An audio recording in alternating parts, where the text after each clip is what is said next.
Hello everyone, I am आशी। और आज की वीडियो में हम देखेंगे लॉ ऑफ थर्मोडायनेमिक्स। जैसे कि हमने पिछली वीडियो में एकदम बेसिक देखा था और कॉन्सेप्ट्स देखे थे, कुछ सिस्टम क्या है, सराउंडिंग्स क्या है, बाउंड्री और थर्मोडायनेमिक्स के जो प्रोसेस हैं वो क्या हैं, वो सारा हमने पिछली वीडियो में हम कवर कर चुके हैं। तो अगर आपने पहले वाली वीडियो नहीं देखी है बेसिक्स की, तो आप पहले वो देखिए, फिर उसके बाद ये वीडियो देखिए तो ज़्यादा अच्छे से समझ आएगा। तो आज का हमारा टॉपिक है लॉ ऑफ थर्मोडायनेमिक्स। शुरू करते हैं। There are 4 laws of thermodynamics. Thermodynamics के 4 लॉ हैं। कौन कौन से? Zeroth law of thermodynamics, first law of thermodynamics, second law of thermodynamics and third law of thermodynamics. तो पहले मैं आपको बता दूं कि जो first law, second and third law हैं ये पहले आए हैं, और फिर उसके बाद एक लॉ जो आया हुआ है वो कौन सा था? Zeroth law of thermodynamics. So ये सबसे लास्ट में जो इंट्रोड्यूस किया है वो जीरोथ लॉ ऑफ थर्मोडायनेमिक्स है। इसके पहले ये 3 ऑलरेडी आ चुके थे। ओके, सबसे पहले देखते हैं जीरोथ लॉ ऑफ थर्मोडायनेमिक्स क्या है। So the zeroth law state that if two thermodynamic systems are in thermal equilibrium with each other and also separately in thermal equilibrium with a third system, then the three systems are in thermal equilibrium with each other. मान लीजिए हमारे पास दो bodies हैं A और B, ठीक है। इसका temperature है 15, इसका टेम्परेचर है 15 डिग्री, ठीक है। और ये एक हमने बॉक्स में रख दी, दोनों का टेम्परेचर कितना है? इक्वल है, 15-15, ठीक है। और फिर थोड़ी देर बाद हमने C को भी एक इसी में बॉक्स में रख दिया, तीनों बॉडीज़ को एक ही बॉक्स में रख दिया, बट इसका टेम्परेचर कितना है? 30 डिग्री है, ठीक है। तो कुछ देर बाद हम देखेंगे कि इसका टेम्परेचर 20 हो जाएगा, इसका टेम्परेचर 20 हो जाएगा, इसका टेम्परेचर 20 हो जाएगा। मतलब इन तीनों बॉडीज़ का टेम्परेचर इक्वल हो जाएगा, ठीक है। ऐसा क्यों होता है? क्योंकि हमने पढ़ा था कि जैसे ये सिस्टम है और ये सराउंडिंग है, ठीक है। तो अगर इस सिस्टम का टेम्परेचर ज़्यादा है और यहाँ का कम है, सराउंडिंग का, तो टेम्परेचर क्या करता है? हमेशा हाई टू लो की तरफ जाता है, ठीक है। ये तो हम सबको पता है। तो यहाँ पे क्या हो रहा है? सेम वही, टेम्परेचर हाई से लो की साइड जाएगा, ठीक है। और इन तीनों का टेम्परेचर क्या हो जाएगा? तीनों बॉडीज़ का टेम्परेचर इक्वल हो जाएगा, ठीक है। तो यही है zeroth law of thermodynamics. I hope आपको समझ में आया हो। एग्जाम्पल क्या है? Thermometer. The best example is thermometer for zeroth law of thermodynamics. Thermometer कैसे? क्योंकि जैसे मानिए किसी को बुखार है, फीवर है, और हमने उसको थर्मोमीटर लगाया, तो थर्मोमीटर लगाकर चेक किया, तो क्या होता है? उस थर्मोमीटर में जो टेम्परेचर आएगा वो सिर्फ हमारी बॉडी का नहीं आएगा, वो किस किस का आएगा? हमारी बॉडी का आएगा और थर्मोमीटर का आएगा, और जो हमारी सराउंडिंग होगी, तीनों का मिला के जो टेम्परेचर आएगा वो थर्मोमीटर शो करेगा, ठीक है। अब देखते हैं हम फर्स्ट लॉ ऑफ थर्मोडायनेमिक्स, ठीक है। So the first law of thermodynamics states that energy can not be created or destroyed, it can only be converted from one form to another form, ठीक है। तो फर्स्ट लॉ में क्या बोला है? जो एनर्जी है, ऊर्जा है, उसको ना तो हम बना सकते हैं और ना ही हम मिटा सकते हैं, ठीक है। ना तो क्रिएट कर सकते हैं, ना डिस्ट्रॉय कर सकते हैं। वो क्या होगा? It can only be converted from one form to another. इसको सिर्फ एक फॉर्म से दूसरे फॉर्म में, एक रूप से दूसरे रूप में कन्वर्ट किया जा सकता है और बदला जा सकता है, ठीक है। ना तो ये इसको हम बना सकते हैं और ना ही हम इसे मिटा सकते हैं। क्या होगी ये? सिर्फ कन्वर्ट हो सकती है एक फॉर्म से दूसरे फॉर्म में, ठीक है। This law is also known as energy conservation law, ठीक है। इस लॉ को हम और क्या बोलते हैं? एनर्जी कंजर्वेशन लॉ भी कहते हैं। फॉर्मूला क्या है इसका? Delta U equal Q minus W, ठीक है। तो ये क्या है? Change in internal energy. Q है हीट एडिड और डब्ल्यू है work done by the system, ठीक है। Energy, heat and work. अब देखते हैं हम कुछ इसके एग्जाम्पल्स, ठीक है। तो क्या क्या है? The first law of thermodynamic is commonly used in heat engines. जो फर्स्ट लॉ है थर्मोडायनेमिक्स का, वो कॉमनली कहाँ यूज़ होता है? हीट इंजन्स में यूज़ होता है। इसका एग्जाम्पल देखिए, सबसे बेस्ट एग्जाम्पल क्या है? Sweating is a great example. Heat of the body is transfer into sweat, ठीक है। अब जैसे कि हमारी बॉडी, अगर हम कहीं पे ऐसी जगह जाएं जहाँ पे बहुत टेम्परेचर हाई हो और या फिर गर्मी हो, तो हमें क्या होता है?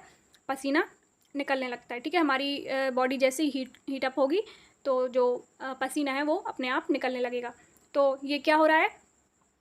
हमारी बॉडी से स्वेटिंग हो रही है, ठीक है। तो इसमें क्या हो रहा है कि हमारी जो एनर्जी है वो किसी और फॉर्म में, मतलब पसीने के फॉर्म में हमारी बॉडी से निकल रही है, ठीक है।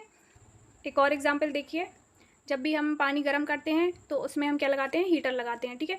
तो जो इलेक्ट्रिसिटी उस कॉइल की थ्रू क्या कन्वर्ट करेगी, हीट एनर्जी कन्वर्ट करेगी, ठीक है। और फिर वो जो हीट एनर्जी कहाँ जाएगी, पानी में जाएगी और पानी को गर्म कर देगी, ठीक है। तो ये क्या हो रहा है, इलेक्ट्रिसिटी के थ्रू जो एनर्जी आई, फिर उस हीट एनर्जी ने हमारे पानी को क्या कर दिया, पूरा गर्म कर दिया। तो ये कंटिन्यू एनर्जी एक फॉर्म से दूसरे फॉर्म में कन्वर्ट हो रही है, ना तो ये ख़त्म हो रही है और ना ही ये बन रही है, ठीक है।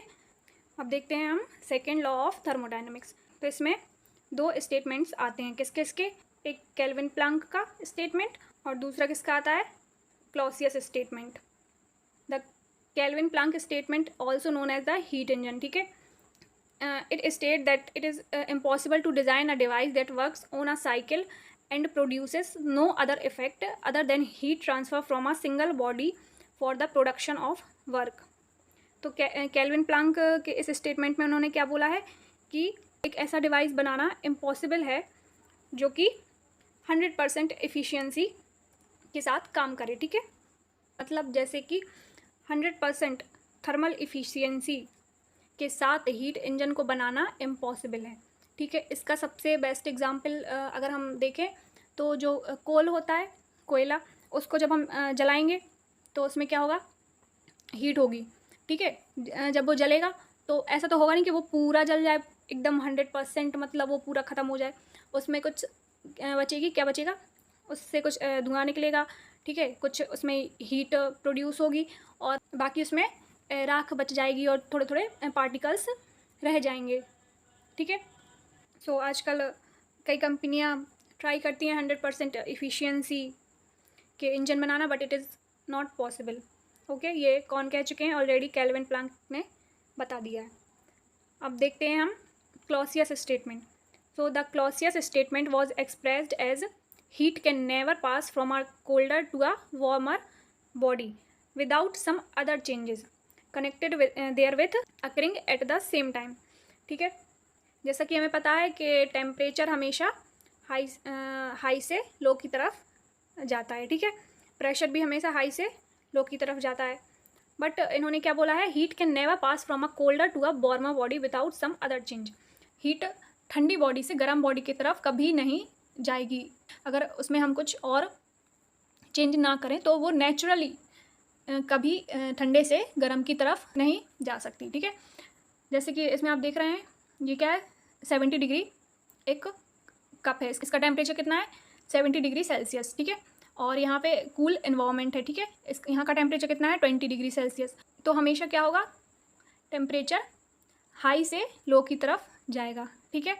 यहाँ क्या है, हाई है, यहाँ पे 20 डिग्री है, ठीक है। कंपेरिजन टू दिस यहाँ का टेम्परेचर लो है, तो हमेशा टेम्परेचर इसी साइड राइज करेगा, हाई से लो की तरफ। और इन्होंने यही कहा है कि ठंडे से गर्म की तरफ कभी नहीं आएगा, गर्म से ठंडे की तरफ ही जाएगा, ठीक है। अब इसमें हमें डाउट आता है कि जो फ्रिज है उसमें तो चीज़ें ठंडी हो जाती हैं, मतलब अगर हम कुछ ऐसा नॉर्मल रखें तो वो वहाँ पे जाके उसमें रख देते हैं तो वो ठंडा हो जाता है, ये कैसे होता है। तो इसमें भी क्या होता है कि जो फ्रिज है वो इलेक्ट्रिसिटी कंज्यूम करते हैं, ठीक है। इसलिए उसमें क्या हो रहा है, अदर इफ़ेक्ट, इलेक्ट्रिसिटी कंज्यूम करेंगे, इसलिए वो किसी भी मतलब नॉर्मल चीज़ को वो ठंडा बना के रखता है, ठीक है। नेचुरली कोल्ड से हॉट टेम्परेचर नहीं जाएगा, ठंडे से गर्म की तरफ मूव नहीं करेगा टेम्परेचर कभी। अब थर्ड लॉ देखते हैं, third law of thermodynamics. The third law of thermodynamics states that the entropy of a perfect crystal at a temperature of 0 kelvin absolute 0 is equal to 0। पहले तो एंट्रोपी क्या होता है। So entropy denote by S is a measure of the disorder randomness in a closed system. ये क्या है, एक disorder है, ठीक है। अगर हम एकदम बेसिक देखें तो entropy is nothing just a disorder. जो भी बॉडी में दूर दूर मूवमेंट्स होंगे, दूर दूर जो लाइक दिस, ये क्या है, अलग अलग हैं, जितना दूर दूर मूवमेंट होगा बॉडी में वो क्या है, एंट्रोपी है, ठीक है। जैसे जैसे एंट्रोपी डिक्रीज़ होती जाएगी पार्टिकल डेंस होते जाएंगे और डेंस हो जाएंगे, ठीक है, टेम्परेचर के डिक्रीज़ होने पे। जैसे कि हमारी अर्थ है मान लीजिए ये, और इसमें जो इन्वायरमेंट है, एटमॉस्फेयर है, उसके जो पार्टिकल्स हैं, जैसे गैस के पार्टिकल्स हैं वो बहुत ही दूर दूर हैं, ठीक है, एकदम डेंस पार्टिकल्स नहीं हैं, बहुत दूर दूर हैं, ठीक है। जैसे ये लेयर्स हो गई, ये एटमॉस्फेयर की लेयर है, तो इसमें पार्टिकल क्या है, दूर दूर हैं। और अगर यही पार्टिकल्स एकदम डेंस हो जाएं और जो हमारे यहाँ का टेम्परेचर है एकदम ही लो हो जाए, एब्सलूट जीरो टेम्परेचर कितना होता है, -273.15 डिग्री सेल्सियस, ये केल्विन और एब्सलूट ज़ीरो टेम्परेचर इसको हम कहते हैं, ठीक है। तो अगर इतना टेम्परेचर हो जाएगा तो क्या होगा, एवरीथिंग विल बी स्टॉप्ड, ठीक है, सब कुछ काम करना एकदम बंद कर देगा अगर इस लेवल पे टेम्परेचर हमारा गया तो, ठीक है। तो ये एकदम बेसिक था, और यही थर्ड लॉ ऑफ थर्मोडायनेमिक्स है। आई होप आप लोगों को समझ में आया हो। ये थे हमारे law of thermodynamics, and if you like the video, please like, share and subscribe for more lectures like this. Thank you so much. Have a nice day.